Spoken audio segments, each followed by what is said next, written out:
देखा लोगन, एगो बात बा। आज के डेट में का कहियो के बात बताओ तनी।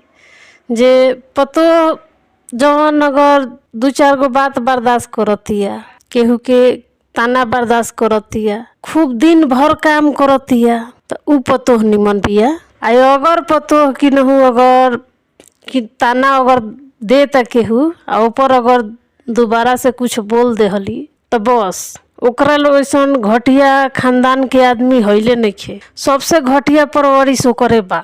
अरे अपनो परवरिश तो तनी देख लो लोगन, जे तू कौना परवरिश के बारू लोगन। जब तू ताना मारा तारू लोगन तो तहारा लोगन के परवरिश निमन बा, तहारा लोगन के खानदान निमन बा। आ जब वही पर से ऊ कुछ बोल देती है सच्चाई, तो अपने बेरा मिर्चाई लग जाता, बिछी मार देती है तहरा लोगन के। ऐसन का है? ऐसन जुलुम पतोहिए सन पर होला एगो। वैसने संस्कार जेंग तू बारू लोगन, वैसने संस्कार बेटियों के दे तारू लोगन।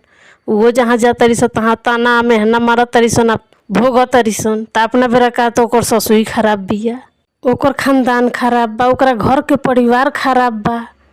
तार लोगन के बेटिया निमन बाड़ी स, तू जौन सिखैले बारू लोगन तमन उहे न करतारी स।